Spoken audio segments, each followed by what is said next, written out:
સર્વ ભાવિક ભક્તોના હૃદયમાં વિરાજમાન પરમાત્માને મારા પ્રણામ। આજે આપણે પવિત્ર વરુથીની એકાદશીના પાવન દિવસે વ્રતનું મહાત્મય અને તેની પવિત્ર કથા સાંભળવા જઈ રહ્યા છીએ। શાસ્ત્રોમાં વર્ણવ્યું છે કે આ એકાદશીનું વ્રત કરવાથી મનુષ્યના પાપોનો નાશ થાય છે અને જીવનમાં સુખ સમૃદ્ધિ પ્રાપ્ત થાય છે।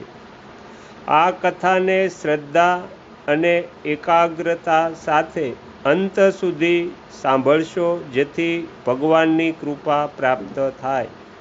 તો ચાલો હવે વરુથીની એકાદશી વ્રત કથા શરૂ કરીએ। આ વરુથીની એકાદશી આ વ્રત કરવાથી જે 10,000 વર્ષો સુધી તપસ્યા કર્યા પછી જે ફળ પ્રાપ્ત થાય એટલું જ ફળ આ વરુથીની એકાદશીનું વ્રત રાખવા માત્રથી પ્રાપ્ત થાય છે। જો આ એકાદશીનું વ્રત ના થઈ શકે તો આ વ્રતકથા વાંચવાથી અને સાંભળવા માત્રથી સહસ્ત્ર ગૌદાનનું ફળ મળે છે તથા મનુષ્ય બધા પાપોથી મુક્ત થઈને વિષ્ણુ લોકમાં પ્રતિષ્ઠિત થાય છે।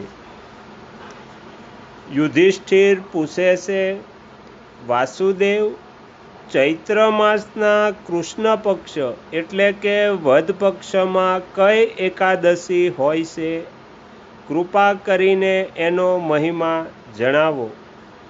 ભગવાન શ્રી કૃષ્ણ કહે છે, રાજન, ચૈત્ર માસના કૃષ્ણ પક્ષ વદ પક્ષની એકાદશી વરુથીનીના નામે પ્રસિદ્ધ છે। એ આ લોક અને પરલોકમાં પણ સૌભાગ્ય પ્રદાન કરનારી છે। વરુથીનીના વ્રતથી જ સદાય સુખની પ્રાપ્તિ અને પાપોનો નાશ થાય છે। વરુથીનીના વ્રતથી માધાનતા, ધુંધુમાર વગેરે અન્ય અનેક રાજા સ્વર્ગલોકને પ્રાપ્ત થયા છે। જે ફળ 10,000 વર્ષો સુધી તપસ્યા કર્યા પછી મનુષ્યને પ્રાપ્ત થાય છે એ જ ફળ આ વરુથીની એકાદશીનું વ્રત રાખવા માત્રથી પ્રાપ્ત થાય છે। દ્રુપશ્રેષ્ઠ, ઘોડાના દાન કરતાં હાથીનું દાન શ્રેષ્ઠ છે। ભૂમિદાન એના કરતાં પણ મોટું છે। ભૂમિદાન કરતાં પણ વધારે મહત્વનું તલનું દાન છે।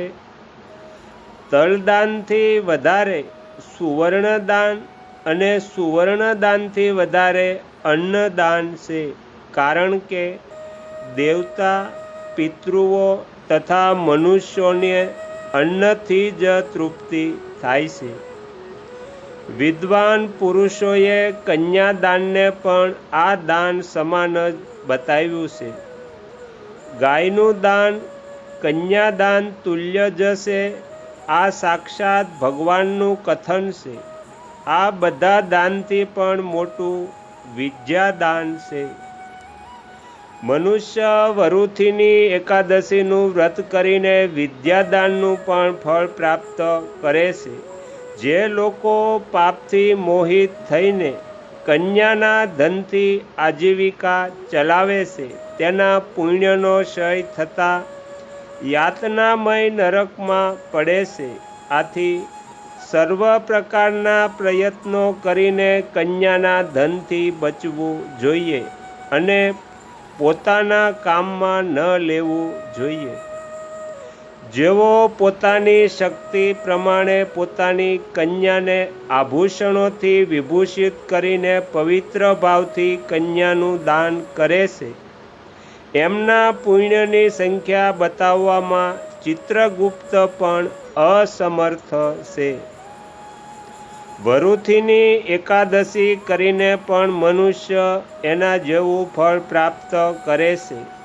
રાજન, રાત્રે જાગરણ કરીને જે ભગવાન મધુસૂદનનું પૂજન કરે છે એ બધા પાપોથી મુક્ત થઈને પરમ ગતિને પ્રાપ્ત થાય છે. આથી પાપભીરુ મનુષ્યોએ પૂર્ણ પ્રયત્ન કરીને આ એકાદશીનું વ્રત કરવું જોઈએ.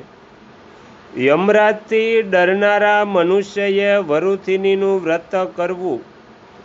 રાજન, આના વાંચન અને શ્રવણથી સહસ્ત્ર ગૌદાનનું ફળ મળે છે તથા મનુષ્ય બધા પાપોથી મુક્ત થઈને વિષ્ણુ લોકમાં પ્રતિષ્ઠિત થાય છે.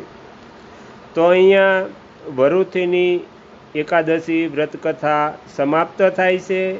તમે તમારો કિંમતી સમય આપી એકાગ્ર ચિત્તે પ્રસન્નતાપૂર્વક આ એકાદશી વ્રતકથા સાંભળી એ બદલ હું આપ સૌનો ખૂબ ખૂબ આભાર વ્યક્ત કરું છું અને આશા પણ રાખું છું તમને સાંભળવી ગમી હશે. જો ગમી હોય તો બીજા 5 લોકોને પણ સંભળાવજો. શ્રી સદગુરુદેવની જય. આગળના વિડીયો જોવા માટે આ ચેનલને સબસ્ક્રાઈબ કરો અને જો આ વિડીયો પસંદ આવ્યો હોય તો લાઈક કરો.